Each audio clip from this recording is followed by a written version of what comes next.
Attendance कौन लेगा? Teachmint. Paper कौन चेक करेगा? टीचमेंट। तो हम क्या करेंगे?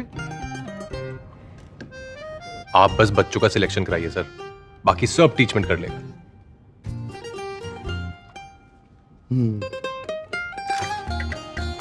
चाहे जैसी भी जरूरत हो, टीचमेंट पे टीचिंग आसान है। आज ही डाउनलोड करें टीचमेंट, इंडिया का नंबर 1 टीचिंग ऐप। जय हिंद और गुड इवनिंग सभी को। देखिए आज ये फिजिक्स की आपकी क्लास है जो कि आपकी 9वीं क्लास है, जिसमें हम मोशन यानी कि गति के चैप्टर का न्यूमेरिकल सॉल्व करेंगे। पिछले 2 दिनों से क्लासेस नहीं चल पाई हैं, इसके लिए मैं सभी से सॉरी कहूँगा, ठीक है। और थोड़ा सा हेल्थ इशू है, इसी की वजह से मैं क्लास नहीं कर पाया, लेकिन कोई दिक्कत नहीं है, ठीक है। फिर से हम लोग जो है कम बैक कर चुके हैं और बहुत बेहतरीन तरीके से आज हमारी न्यूमेरिकल की क्लास चलने वाली है। एंड आई प्रॉमिस्ड आज के बाद आपको फिजिक्स का कोई भी न्यूमेरिकल सॉल्व करने में, चाहे वो किसी भी चैप्टर का हो, उसको सॉल्व करने में कोई दिक्कत नहीं होगी। ऐसा एक आपको मंत्र दे दूंगा यहाँ पर, जिससे आप पूरे फिजिक्स का जो है कोई भी किसी भी प्रकार का न्यूमेरिकल होगा उसको आप सॉल्व कर लेंगे, ठीक है। तो उस बेसिक आइडिया को, उस बेसिक मंत्र को समझ लीजिएगा। सबसे पहले वो क्या चीज है, तो देखिए किसी भी चैप्टर के क्वेश्चंस को, न्यूमेरिकल्स को सॉल्व करने के लिए सबसे पहले आपको वहां का जो न्यूमेरिकल सॉल्व करने के लिए जो फॉर्मूला चाहिए वो फॉर्मूला याद होना चाहिए। जैसे मोशन के चैप्टर में आपके 3-4 आपके फॉर्मूले हैं जो कि बड़े आसान तरीके से हैं और सभी लगभग एक दूसरे की तरह ही मतलब दिखते हैं। तो सिंपली सबसे पहले उनको नोट कर लेंगे। वो क्या फॉर्मूले हैं? सबसे पहला फॉर्मूला आपको मिल जाएगा v = u + at, और दूसरा फॉर्मूला मिल जाएगा v² = u² + 2as, ठीक है। तीसरा फॉर्मूला आपको मिल जाएगा s = ut + ½ at², ठीक है, ये आपको मिल जाएगा। और चौथा फॉर्मूला मिल जाएगा st = u + ½ का हाफ हो जाएगा और ½ a और 2t - 1, ये आपका चौथा फॉर्मूला हो जाएगा। देखिए ये आपका अंडर मोशन में है, ठीक है, अंडर मोशन में फॉर्मूला है।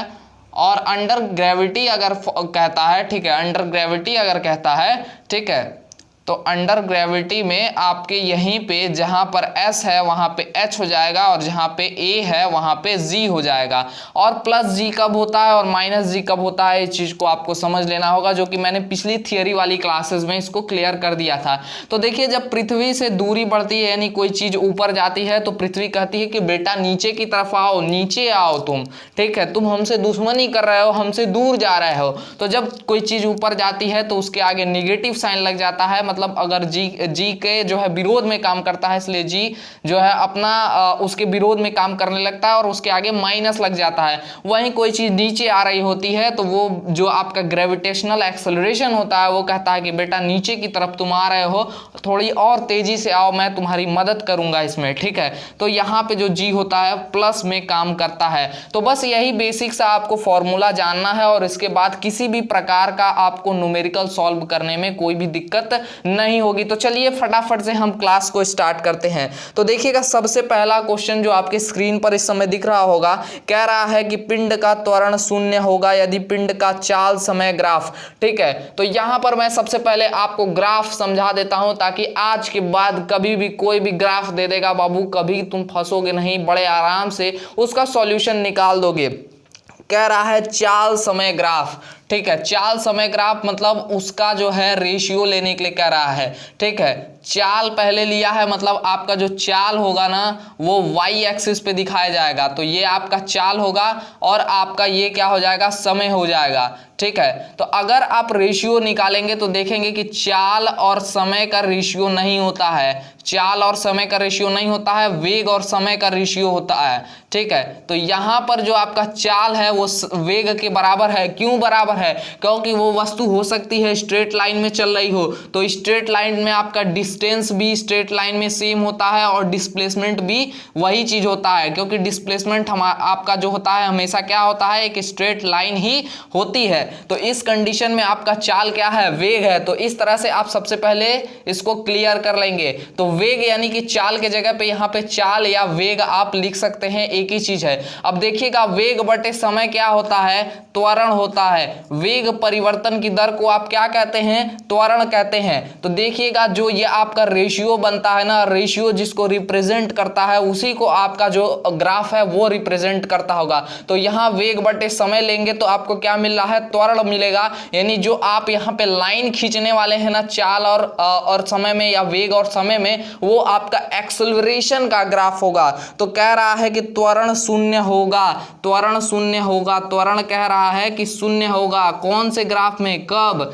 तो त्वरण तब शून्य होगा जब आपके वेलोसिटी में कोई परिवर्तन नहीं होगा। जैसे 10 मीटर प्रति सेकंड से अगर हम चल रहे हैं तो 10 मीटर प्रति सेकंड से ही अगर हम 1 मिनट या 1 सेकंड पे 10 मीटर प्रति सेकंड पे के वेग से चल रहे थे या चाल से चल रहे थे, अगले 1 सेकंड बाद भी हम उसी जो है वेलोसिटी से चल रहे हैं, अगले 1 सेकंड बाद भी हम उसी वेलोसिटी से चल रहे हैं। तो इस कंडीशन में देखिए समय बढ़ रहा है, समय बढ़ रहा है, लेकिन आपका जो वेलोसिटी है, वेग है, वो नहीं बढ़ रहा है। इस कंडीशन में आपका क्या होगा, यहाँ पर ये जो त्वरण प्राप्त होगा वहां पर आपको त्वरण शून्य प्राप्त होगा, मतलब किसके, समय के अक्ष के समांतर होगा। जब ये लाइन तब जाके आपका जो चाल समय ग्राफ होगा वह त्वरण शून्य प्रदर्शित करेगा।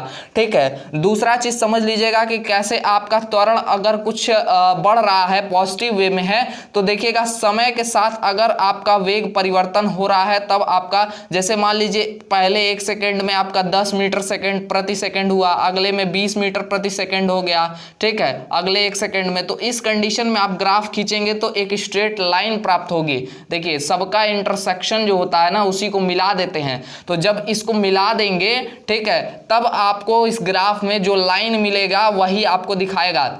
अब यहाँ एक चीज और समझने वाला है कि जो ग्राफ यहाँ पे जो चाल समय ग्राफ का जो स्लोप है या ढाल है, जो ये एंगल बना रहा है, ठीक है, टेंजेंट बना रहा है, उसी को आप क्या कहते हैं, त्वरण कहते हैं। तो अगर कुछ एंगल बन रहा है इट मीन्स दैट कुछ उसका एक्सेलरेशन है, और अगर उससे जो है कुछ एंगल नहीं बना रहा है, उसके समानांतर है, तब उसका मतलब त्वरण शून्य है। तो आई होप आप ग्राफ को समझ गए होंगे। ग्राफ प्लॉटिंग कैसे करते हैं, तो अगर 1 सेकंड में अगर 1 सेकंड में 10 मीटर सेकंड था तो इधर से टाइम को बढ़ाइए, इधर को वेग को बढ़ाइए, और जहां इंटरसेक्शन कर रहा है वहां पे आप क्या करिए, पॉइंट बना दीजिए। वहीं अगले 1 सेकंड में जो आपका वेग हो रहा है या चाल हो रहा है उसको आगे की तरफ बढ़ाइए, इधर टाइम को बढ़ाइए, और जहां इंटरसेक्ट कर रहा है वहां एक पॉइंट बना दीजिए और 0 से ले जाकर के मिला दीजिए, या जहां से जा रहा है वो उसको मिला दीजिए। तो इस तरह से आप ग्राफ बना पाएंगे। और अब ग्राफ का कोई भी क्वेश्चन आप सॉल्व कर ले जाएंगे, क्योंकि मैंने बहुत ही आसान तरीके से आपको ग्राफ एक्सप्लेन कर दिया है। मोशन चैप्टर में इसके अलावा कोई क्वेश्चन आपसे नहीं पूछा जाएगा। ग्राफ से जो भी क्वेश्चन पूछे जाएंगे आप बड़े ही आराम से जो है सॉल्व कर ले जाएंगे। और अगर कोई दिक्कत होती है तो आप 9th के बुक से ग्राफ ऐसे देख करके सारा याद भी कर सकते हैं, वहां सभी प्रकार के ग्राफ को रिप्रेजेंट किया गया है। देखिएगा सेकंड क्वेश्चन कह रहा है चाल समय ग्राफ के ढलान से ज्ञात किया जाता है। तो स्लोप से मैंने आपको बताया था, स्लोप किसको रिप्रेजेंट करता है, टेन थीटा किसको दिखाता है, तो मैंने आपको बताया टेन थीटा आपके त्वरण को दिखाता है, किसमें, चाल समय ग्राफ में। चाल समय ग्राफ में आपका जो स्लोप होता है वो किसको दिखाता है, त्वरण को दिखाता है। और चाल नहीं, यहाँ कायदे से देखा जाए तो वेग रहना चाहिए, लेकिन वेग और चाल एक समान हो जाते हैं जब कोई वस्तु एक स्ट्रेट लाइन में मोशन करती है। तो इस प्रकार से आप बड़े आसानी से जो है इसको सॉल्व कर ले जाएंगे। चलिएगा 3rd नंबर क्वेश्चन पे चलते हैं और फटाफट से आज जो है अधिक से अधिक क्वेश्चन को हम लोग न्यूमेरिकल्स को सॉल्व कर लेंगे, और इसके साथ ही हम मोशन चैप्टर को यहीं पे क्लोज करेंगे। देखिए कह रहा है नेक्स्ट क्वेश्चन, तीसरा क्वेश्चन, दो वस्तुएं H1 व H2 ऊंचाइयों से एक साथ छोड़ी जाती हैं तो उनके पृथ्वी पर पहुंचने में लिए गए समयों में अनुपात आपको बताना है। तो बाबू ऑप्शन देखेंगे H1 और H2 में ही आपको रेशियो दिया है। तो इसका मतलब क्या है कि आपको कोई इसमें से चारों में से एक ऐसा इक्वेशन देख लेना है जो h को और टाइम को रिप्रेजेंट कर रहा हो, और कोई वस्तु ऊपर से छोड़ी जा रही है, मतलब उसका प्रारंभिक वेग 0 होगा, प्रारंभिक वेग 0 होगा। देखिए कोई चीज स्थिर है स्टार्टिंग में ही, तो उसका जो प्रारंभिक वेग है वो 0 है, और अंतिम वेग कुछ यानी कि v कुछ ना कुछ होगा, और u आपका 0 होगा। तो u पहले ही 0 मान लेंगे। तो देखिएगा हमने कहा था s के जगह पे s, तो ये वाला जो इक्वेशन है तो आप पाएंगे कि h इक्वल टू u 0 हो गया, यहाँ पे बच रहा है हाफ GT स्क्वायर, ए की जगह पे क्या हो जा रहा है जो है G हो जा रहा है। ठीक है, तो देखिएगा यहाँ पे मान लीजिए ये H1 है, तो इस कंडीशन में ये T1 टाइम में जमीन पे पहुंचेगा। तो देखिएगा इसी प्रकार से दूसरा भी हम बना ले रहे हैं कि H2 टाइम में वो किस में पहुंच रहा है, हाफ G2 का स्क्वायर टाइम में वो नीचे पहुंच रहा है, मतलब टाइम T2 है H2 हाइट के लिए। ठीक है, तो अब इन दोनों इक्वेशन का हम क्या ले लेंगे, अनुपात ले लेंगे। तो अनुपात लेने पे देखिए ये और जी कट गया, कैंसिल हो गया, तो आपको यहाँ पे मिल गया H1/H2 is equal to T1/T2 का whole square. Very easy, square को इधर भेजिएगा, अंडर रूट में आ जाएगा। तो आप सभी लोग ऑप्शन टिक कर दीजिए, कौन सा ऑप्शन सही होगा। T1 और T2 का अनुपात दिया है ऑप्शन नंबर बी में, जो पहले से ही यहाँ पे टिक किया हुआ है, यानी ऑप्शन नंबर बी एकदम राइट आंसर है। और बड़े आराम से यहाँ पे आप इसको सॉल्व कर ले जाएंगे। चलिए नेक्स्ट क्वेश्चन पे चलते हैं, क्वेश्चन नंबर चौथे पे। ठीक है, क्वेश्चन नंबर चौथा कह रहा है जब वस्तु समान समय अंतरालों में समान दूरियां तय करती हैं तो उसकी गति क्या कहलाती है। तो देखिएगा बाबू, समान समय अंतराल में समान दूरी तय करता है। ठीक है, मतलब अगर कहने का मतलब क्या है कि 10 मीटर जो है चल रहा है और 10 मीटर तय करने में वो कितना टाइम ले रहा है, मान लीजिए 10 मीटर तय करने में 2 मिनट ले रहा है। ठीक है, 2 मिनट ले रहा है, और अगले 10 मीटर मतलब ए से बी तक जाने में उसने 10 मीटर की दूरी तय की और उसको तय करने में कितना, 2 मिनट का समय लगा। और अगले 2 मिनट में फिर से वो क्या कर रहा है, 10 मीटर की दूरी तय कर रहा है। इसका मतलब क्या कर रहा है, मतलब समान समय में समान दूरी तय कर रहा है। और अगर इसका आप चाल निकालेंगे, ठीक है, तो एक समान चाल या वेग आप निकालेंगे, स्ट्रेट लाइन भी मान लें, तो आपका क्या आएगा, 5 मीटर प्रति सेकंड आएगा। इसका भी 5 मीटर प्रति सेकंड आएगा। इसका मतलब क्या कर रहा है, ये एक समान वेग से या एक समान चाल से गति कर रहा है। तो एक समान गति, ऑप्शन नंबर डी एकदम राइट आंसर होगा।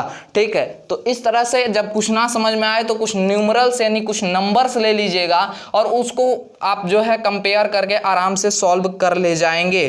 ठीक है, तो वही कह रहा, समान समय अंतरालों में, यानी समान जो है टाइम कांस्टेंट में, टाइम में, ठीक है, कोई समान दूरियां यानी कोई समान डिस्टेंस तय कर रहा है तो उसकी गति यानी मोशन क्या होगी, एक समान होगी।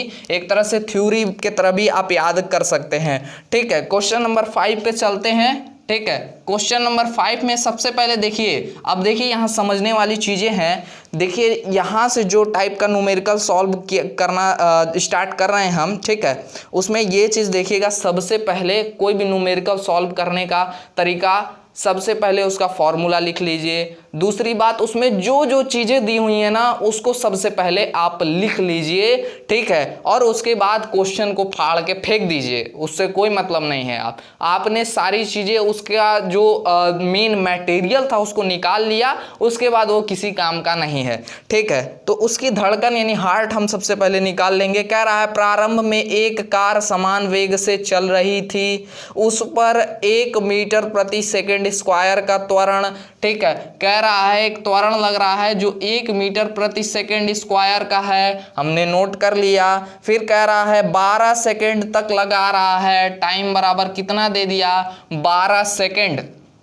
ठीक है, तो 12 सेकंड तक लगा रहा है, जिसके फलस्वरूप 12वें सेकंड में कार ने 190 मीटर दूरी तय की, यानी ST दिया है। और ST मतलब यहाँ पे T जो कह रहा है 12वां सेकंड कह रहा है, तो S12 बराबर यहाँ पर आपको 190 मीटर दे दिया गया है, 190 मीटर दे दिया गया है। अब कह रहा है तय की गई दूरी है, ठीक है, कार का प्रारंभिक वेग यानी कि U आपसे पूछ रहा है, तो बस बाकी क्वेश्चन को फाड़ के फेंक दीजिए, उसका हार्ट यानी दिल आपने निकाल के रख लिया है। चलिए अब देखिएगा क्या क्या दिया हुआ है, क्या हमसे पूछ रहा है और किस फार्मूले में हम रख दें तो वो निकल जाएगा। देखिएगा A दे दिया है, T दे दिया है, U हमसे पूछ रहा है। कहने का मतलब देखिए ST दे दिया है, A दे दिया है, T दे दिया है, और आराम से इसके बाद हम U जो है निकाल ले जाएंगे। तो ST के जगह पे 190 रख दीजिएगा और U आपका क्या दिया है, निकालना है हमको U,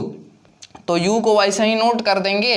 उसके बाद 1/2 a हमको क्या दिया है, 1 दे दिया है। उसके बाद 2t - 1 यानी कि 2 × 12 - 1, ठीक है, ये नोट कर लेंगे। उसके बाद u + 1/2 × 1 × देखिएगा 12 दूनी 24 में से 1 चला जाएगा, 23 आ जाएगा यहाँ पे, ठीक है। तो 190 यहाँ पर है। अब इसको सॉल्व कर लेंगे। 23/2 को इधर भेजेंगे तो 190 - 23/2 = u हो जाएगा। और 2 का गुणा कीजिएगा यहाँ पे तो देखिएगा कितना हो जाएगा, 0 और 2 9 18 हाथ में आया, 1 2 1 कम 2 1 3 380 - 23/2 यहाँ पे इसको सॉल्व कर लेंगे। तो सॉल्व करने पे देखिएगा क्या आ रहा है, आपका 10 में से 3 गया 7 बचेगा, ठीक है, 10 में से 3 गया 7 बचेगा और 7 में से 2 गया 5 बचेगा और 357/2 आ रहा है। तो इसको डिवाइड कर लेंगे। देखिएगा 17 दूनी 34 हो जाएगा और यहाँ पे आ जा रहा है आपका 17 दूनी 34 और 8 दूनी 16 दशमलव में आपका 5 यानी 178.5 मीटर प्रति सेकेंड आपका यहाँ पर आंसर आ जा रहा है, क्योंकि मीटर प्रति सेकेंड में ही सारी चीजें दी हुई हैं। तो ऑप्शन नंबर कौन सा सही है बाबू, ऑप्शन नंबर सी एकदम राइट आंसर है। और इसी तरह से सारा क्वेश्चन आप सॉल्व कर ले जाएंगे, कोई भी क्वेश्चन, ठीक है, आपको दिक्कत नहीं करेगा। चलिए नेक्स्ट क्वेश्चन पे चलते हैं। बड़ा आसान सा क्वेश्चन था और ऐसे ही क्वेश्चन आते हैं, बड़े आराम से आप सॉल्व कर ले जाएंगे, ठीक है। देखिएगा क्या रहा है 6वां क्वेश्चन, कोई पिंड विरामावस्था से चलना प्रारंभ करता है।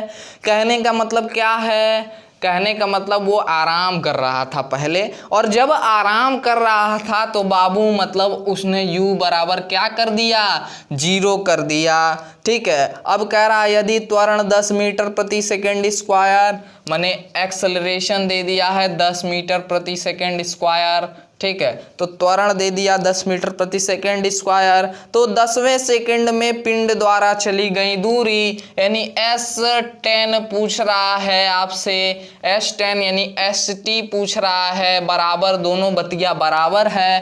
फार्मूला यही लगेगा, ST मतलब S10 यहाँ पे आपको निकालना है, बराबर u आपका 0 दे दिया है, प्लस 1/2 × a आपका 10 दे दिया है और 2t - 1, ठीक है। तो t आपका क्या दे दिया है, 10 दे दिया है, 10वें सेकंड में न कह रहा है, तो t बराबर 10 दे दिया है। तो 2 × 10 - 1 यहाँ पे आ जाएगा। तो 1/2 का मतलब यहाँ से काट दीजिएगा, 5 आ जाएगा, ठीक है। तो 5 तो 5 यहाँ पे आ गया, इंटू 10 दूनी 20 में से आपका 1 चला गया तो 19 आ जाएगा। मल्टीप्लाई कर दीजिएगा, S10 निकल जाएगा, 5 9 में 45, हाथ में आया 4 और 5 1 कम 5 5 4 9 यानी 95 मीटर उसने चला 10वें सेकंड में। एकदम राइट आंसर है, बड़े आराम से आपने सॉल्व कर लिया, ठीक है। ऑप्शन नंबर ए एकदम राइट आंसर, ठीक है। चलिएगा नेक्स्ट क्वेश्चन, रेलगाड़ी वाले क्वेश्चन, ट्रेन वाले क्वेश्चन पे सफर कर लेते हैं थोड़ा सा हम लोग,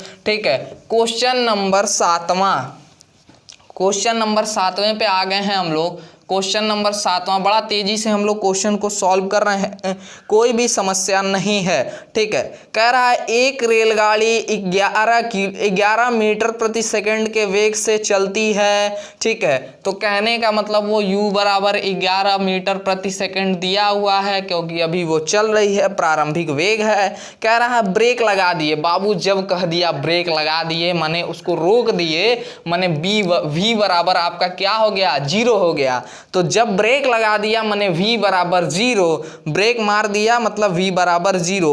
121 मीटर चलकर रुक जाती है, 121 मीटर के बाद उसने अपना दम तोड़ दिया, ठीक है। और कह रहा है विरामावस्था में आने में लगा समय, यानी t आपसे पूछा जा रहा है, ठीक है, t आपसे पूछा जा रहा है और कितना चला था वो डिस्टेंस, कह रहा है s = चला था 121 मीटर। तो देखिएगा हमसे t पूछ रहा है, u दिया है, v दिया है, s दिया है। तो देखिएगा इसमें से कौन से फार्मूले से रख के आप निकाल लेंगे तो आप पाएंगे कोनो ऐसा फार्मूला नहीं बन रहा है जिससे निकल जाएगा, लेकिन फार्मूला बन रहा है। देखिएगा VUAT दिया हुआ है ना, VU, ठीक है, और आपको a यहाँ से निकल जाएगा, ठीक है, और उसके बाद आप t आराम से निकाल ले जाएंगे, ठीक है।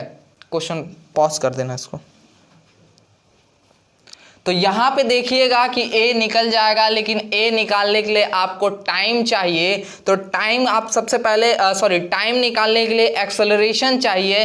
तो एक्सेलरेशन आपका सेकंड वाले इक्वेशन से निकल जाएगा। तो सेकंड वाले इक्वेशन में आप सारी वैल्यू रख दीजिए जो जो दिया है और a का मान निकाल लीजिए। तो v बराबर कितना हो गया 0, u स्क्वायर माने कितना 11 का स्क्वायर 121 प्लस 2 इंटू ए का मान निकालना है s 121 दिया हुआ है। तो इसको इधर भेजेंगे तो ये आ जाएगा -121। देखिएगा ये हो गया गुणा में, और तब इसको इधर भेजेंगे तो ये आ जाएगा 121 इज इक्वल टू 2a, और 121 से 121 कैंसिल, तो a बराबर -1/2 यहाँ पे आ जाएगा। अब ये जो -1/2 आया है उसको हम इक्वेशन इस वाले में रख देंगे, तो उसमें v बराबर 0 हो गया, और उसके बाद u की कुछ वैल्यू रखना है। तो u आपका क्या है 11 है, प्लस a आपका -1/2 है, और गुणे t हमको निकालना है। इसके बाद क्या करेंगे 11 को इधर भेज देंगे, -11 हो जाएगा, और उसके बाद यहाँ पे बचेगा -1/2 t, माइनस से माइनस कैंसिल, 2 इधर भेजिएगा तो t is equal to 22 second आपका बड़े आराम से निकल जाएगा। और 22 सेकेंड कहाँ दिया है बाबू, देखिएगा 22 सेकेंड ऑप्शन नंबर डी में दिया है, एकदम राइट आंसर है ऑप्शन नंबर डी। चलिए नेक्स्ट क्वेश्चन पे चलते हैं। नेक्स्ट क्वेश्चन कंपैरिजन वाला क्वेश्चन, पहले को दुगुना कर दें तो दूसरे का मान बताइए कै गुना हो जाएगा। इस तरह का क्वेश्चन दे जब 2 गुना 3 गुना 4 गुना 5 गुना 8 गुना 1000 गुना, तब क्या करेंगे हम, तब बाबू कुछ नहीं करेंगे, एक सिंपल सा कॉन्सेप्ट ले लीजिए, कब वो 2 गुना 4 गुना 1000 गुना करोड़ों गुना कर देगा ना, आंसर बता देंगे, कोई दिक्कत नहीं है। कह रहा है किसी वस्तु के वेग को 2 गुना कर दिया गया, ठीक है, तब उसको रोकने के सापेक्ष दूरी बतानी है आपको, ठीक है। तो क्या कर रहा है, वो जो आपका वेग है उसको 2 गुना कर दे रहा है। तो वेग और सबसे पहले आप जो है दूरी में संबंध निकालिएगा। तो देखिएगा यहाँ पे आपका v बराबर 0 हो जाएगा, और आपका एक्सेलरेशन यहाँ पे माइनस हो जाएगा। तो देखिएगा यहाँ पर इस वाले इक्वेशन से निकालना है, सेकेंड इक्वेशन से, तो लिख दे रहे हैं बाई सेकेंड इक्वेशन ताकि समस्या ना हो। सेकेंड इक्वेशन से देखिएगा यहाँ पे v 0 हो गया, माने ब्रेक लगा दिए, रोक रहे हैं, और उसके बाद u स्क्वायर मिल जाएगा माइनस का 2as हो जाएगा, क्योंकि वहां एक्सेलरेशन क्या है निगेटिव में चल रहा है, ब्रेक लगा रहे हैं, मंदन हो रहा है। तो अब देखिएगा यहाँ पे रिलेशन निकाल लीजिएगा, u square is equal to 2as। अगर 2a को हम कांस्टेंट मान लें तो यहाँ पे जो s होगा वो डायरेक्टली प्रोपोर्शनल होगा u स्क्वायर के, माने जैसे ही u बढ़ा आपका जो डिस्टेंस होगा वो और बढ़ जाएगा। तो यहाँ से निकालिएगा, देखिएगा अगर S1 डिस्टेंस तय करने में, मतलब पहले अगर U1 था उसका स्पीड, अब ब्रेक लगाने पे दूरी S1 पे जाके रुकता था, तब अब कितना समय लगेगा, S2 समय लगेगा, ठीक है, और U2 जो है उसका स्क्वायर हो जाएगा। तो इसको यहाँ से निकाल सकते हैं S1 बाई S2, और प्रोपोर्शनल को इक्वल टू आप लिख देंगे U1 अपॉन U2 का होल स्क्वायर। तो आप देखिएगा U2 आपका क्या था, 2 गुना कर दिया गया था U1 का, U2 is equal to 2 Guna U1 के। तो आप यहाँ पे U2 की जगह पे 2 गुना कर दीजिएगा, तो S1 बराबर S2 is equal to U1 upon 2U1 का होल स्क्वायर हो जाएगा, और U1 से U1 कैंसिल, और इसको आप लिख सकते हैं S1 upon S2 is equal to 1 upon 4, ठीक है। और क्या लिख सकते हैं, अब देखिएगा 4 को इधर भेज देंगे तो 4s1 हो जाएगा, और इज इक्वल टू s2 हो जाएगा। मतलब अब जो दूरी लगेगी उसको 4 गुनी दूरी लगेगी, माने पहले U1 वेग था तो वो अगर तय कर, मतलब ब्रेक लगाने पे 10 मीटर चल लेता था, तो अब जो अगर 2 गुना कर दिया गया है उसका वेलोसिटी, तो उसको अब जो दूरी तय करने में 4 गुनी लगेगी, मतलब अब 40 मीटर में बाद जा करके वो रुकेगी, जो आपकी ट्रेन होगी या जो भी चीज़ होगी, ठीक है। तो ये चीज़ है। तो चलिए क्वेश्चन नंबर 9 में चलते हैं, और इसको सॉल्व करते हैं तो बड़े आराम से आप समझ गए होंगे कैसे जो है 2 गुना 3 गुना 4 गुना कहता है तो कैसे निकाला जाता है। सबसे पहले आप समीकरण को पकड़ लीजिएगा, कैसे जो चीज उसमें दिया होगा समीकरण में ना, उसमें संबंध की डायरेक्टली प्रोपोर्शनल है कि इनवर्सली प्रोपोर्शनल है, ये प्रोपोर्शनलिटी निकाल लेंगे ना तो बड़े आसान से सॉल्व कर लेंगे उस क्वेश्चन को। ठीक है, आसानी से सॉल्व कर ले जाएंगे। चलिए नेक्स्ट क्वेश्चन पे चलते हैं। क्वेश्चन नंबर 9 पे चलिए। क्वेश्चन नंबर 9 पे, क्वेश्चन नंबर 9 कह रहा है एक पिंड समान त्वरण के साथ चल रहा है, एक समय पर इसका वेग 10 मीटर प्रति सेकंड है। ठीक है, तो एक समान त्वरण से के साथ चल रहा है, एक समय पर इसका वेग यानी कि u इज इक्वल टू मान लीजिए दिया है 10 मीटर प्रति सेकंड। ठीक है, और कह रहा है 5 सेकंड बाद इसका वेग 20 मीटर प्रति सेकंड, यानी टाइम कितना दे दिया है 5 दे दिया है, 5 सेकंड। और 5 सेकंड बाद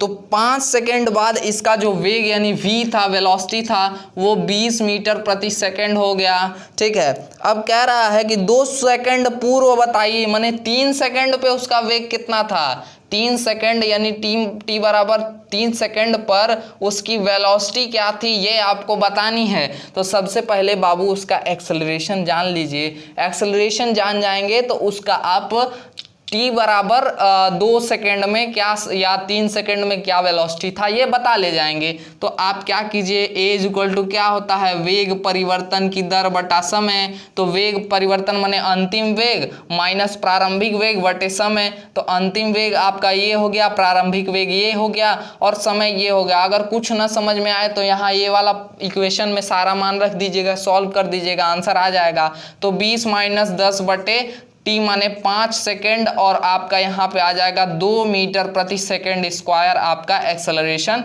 मिल जाएगा। अब देखिएगा कह रहा है 2 सेकेंड पूर्व उसका आपको वेग बताना है। ठीक है, आपको 2 सेकेंड पूर्व उसका अंतिम वेग बताना है। तो यहाँ पे v इज इक्वल टू निकालना है, u आपका कितना था 10 था, माइनस आपका माइनस आपका यहाँ पे होगा। क्यों होगा, क्योंकि आप क्या हो रहे हैं, आगे वाले समय से घटा रहे हैं दूसरे को। तो यहाँ पे हम -2 सेकेंड ले लेंगे और उसके बाद a की जगह पे हम 2 रख देंगे। तो देखिएगा v is equal to 10 minus 2 दूनी के 4 बराबर 6 मीटर प्रति सेकेंड आपका मिल जाएगा यहाँ पर आंसर। तो देखिएगा कौन से ऑप्शन में दिया है, ऑप्शन नंबर बी एकदम राइट आंसर है, 6 मीटर प्रति सेकेंड। तो इस तरह से बड़े आसानी से आप क्वेश्चन को सॉल्व कर लेंगे, इसी इक्वेशन में रख के वैल्यू निकाल लेंगे बड़े आराम से। ठीक है, तो देखिएगा यहाँ पे एक चीज सीखने वाली चीजें थी कि यहाँ पे हम t बराबर 3 सेकेंड ना रख के t बराबर -2 सेकेंड रखे हैं। तो आप भी ऐसा ही करेंगे, जब पूर्व यानी पहले आने के लिए कहेगा ना माइनस कर देना, आगे जाने के लिए कहेगा प्लस कर देना। ठीक है, तब इस कंडीशन में आपका क्वेश्चन गलत नहीं होगा। अन्यथा अगर आप 3 सेकंड पे करेंगे आपका आंसर गलत हो जाएगा, क्योंकि वो पॉजिटिव में जाएगा और वो जुड़ जाएगा। ठीक है, चलिए अब नेक्स्ट क्वेश्चन पे चलते हैं।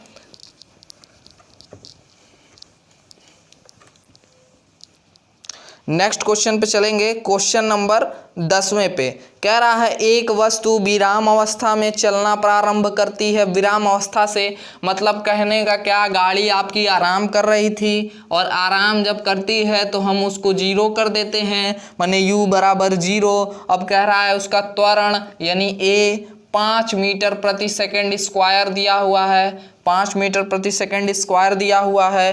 तो 50 मीटर प्रति सेकंड का वेग प्राप्त होने पर उसके द्वारा चली गई दूरी होगी। ठीक है, तो 50 मीटर यानी कि v दे दिया है आपको 50 मीटर प्रति सेकंड और उसके द्वारा चली गई दूरी यानी s आपसे पूछी जा रही है। तो देखिएगा किस इक्वेशन में रखने पे सॉल्व हो जा रहा है। ठीक है,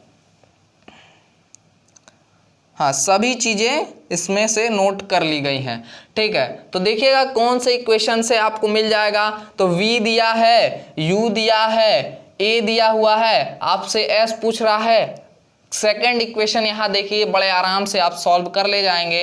तो 50 का स्क्वायर बराबर u 0 दे दिया है प्लस 2 इंटू ए 5 दे दिया है और s आपसे पूछ रहा है, ठीक है। s और 5 एक ही तरह दिख रहा है, अलग अलग लिखेंगे हम, ठीक है।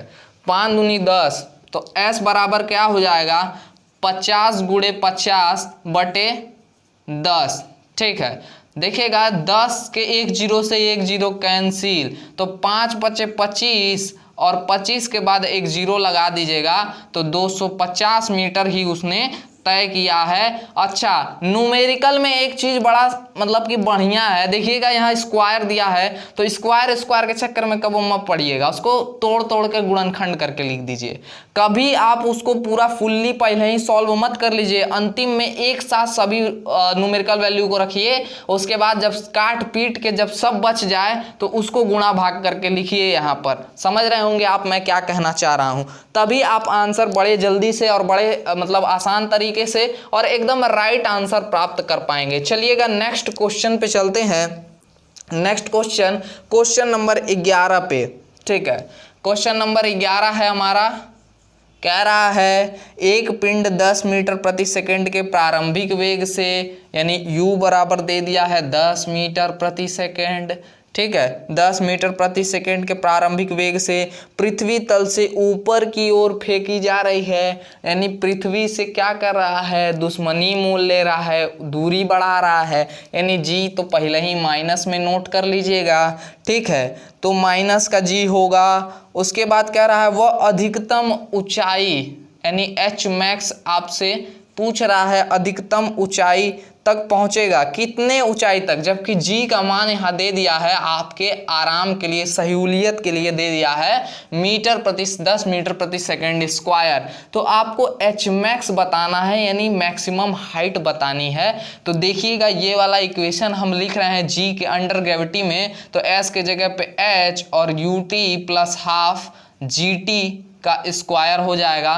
तो देखिएगा यहाँ पे आपसे क्या क्या पूछ रहा है, आपसे h मैक्स पूछ रहा है, इस कंडीशन में u दिया है, v आपका 0 हो जाएगा यहाँ पे, ठीक है। v आपका 0 हो जाएगा, h मैक्स मतलब किसी मैक्सिमम हाइट पे जा करके आपका जो v है वो 0 हो जाएगा। तो देखिएगा यहाँ पे t आ रहा है, यानी इस इक्वेशन से आप नहीं सॉल्व कर पाएंगे। सेकेंड इक्वेशन में जाइएगा, देखिएगा v square is equal to u square plus 2gh दिया है, तो यहाँ h दिया हुआ है और बाकी सारी h का वैल्यू निकाल सकते हैं और बाकी सब वैल्यू दी हुई है। तो यही इक्वेशन हम यूज करेंगे, v square is equal to u square plus 2, तो प्लस नहीं लेंगे हम माइनस ले लेंगे 2gh, क्योंकि वो ऊपर की तरफ जा रहा है। अब देखिएगा v 0 हो गया स्क्वायर, u का 10 का स्क्वायर हो गया, माइनस 2 इंटू g आपका 10 हो गया, गुणे h आपको निकालना है। तो आप क्या करेंगे, इस वाले को इधर भेज दीजिए, तो 10 दूनी 20h हो जाएगा और इसको यहीं रख दीजिए, 100 हो जाएगा, एक जीरो से एक जीरो कैंसिल और h इज इक्वल टू आपका कितना, 2 से कट जाएगा 5, यानी 5 मीटर आपका 5 मीटर मैक्सिमम हाइट होगा इस कंडीशन में। एक बार चेक करेंगे सही आंसर है कि नहीं, एकदम सही आंसर है, ऑप्शन नंबर ए एकदम राइट आंसर है। 5 मीटर वो मैक्सिमम हाइट गेन कर पाएगा, उससे ज़्यादा हाइट वो गेन नहीं कर पाएगा। चलिएगा नेक्स्ट क्वेश्चन पे चलते हैं और उससे पहले थोड़ा सा इंक पिला देते हैं हमारे मार्कर को, क्योंकि अब ये भूखा हो गया है, बहुत ज़्यादा मेहनत कर लिया है हमारा जो मार्कर है, इसलिए इसे भी अब खाना की ज़रूरत है, यानी भोजन की ज़रूरत है। चलिए नेक्स्ट क्वेश्चन की ओर चलते हैं। क्वेश्चन नंबर 13 हमारा दिया हुआ है। क्वेश्चन नंबर 13 सबसे आसान तरीका बताए हैं हम आज तक आपको न्यूमेरिकल सॉल्व करने के लिए, इससे आसान तरीका आपको कोई नहीं बताएगा। उसका हार्ट यानी उसकी धड़कन उससे छीन लीजिए और उसके बाद सारे वैल्यूज एक उसके जो है फॉर्मूले में रख दीजिए और जो मिल रहा है उसको प्राप्त कर लीजिए, ठीक है। तो ऐसा ही हम करेंगे। तो देखिएगा कह रहा है एक हवाई जहाज 75 मीटर प्रति सेकंड की गति से सीधी रेखा में चलते हुए 6 सेकंड तक रॉकेट छोड़ता है, ठीक है। इस समय के अंत तक हवाई जहाज की गति बढ़कर 120 मीटर प्रति सेकंड हो जाती है।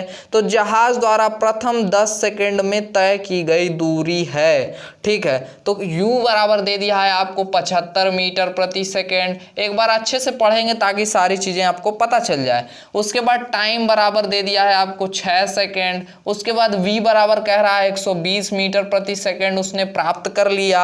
उसके बाद कह रहा है कि इस समय के अंत तक हवाई जहाज इतना प्राप्त कर लिया। अब जहाज द्वारा 10 सेकंड में तय की गई दूरी यानी s10 आपसे पूछ रहा है, s10 बराबर पूछ रहा है। देखिएगा यहाँ से अगर हम एक्सेलरेशन निकाल लें या सबसे पहले कहें कि जो 6 सेकंड में उसने दूरी तय की वो निकाल लें और उसके बाद क्या करें, जो 10 सेकंड अगले 4 सेकंड में जो दूरी तय कर रहा है उसको निकाल लें और दोनों को जोड़ दें तो बड़े आसानी से हम इसका आंसर बता पाएंगे।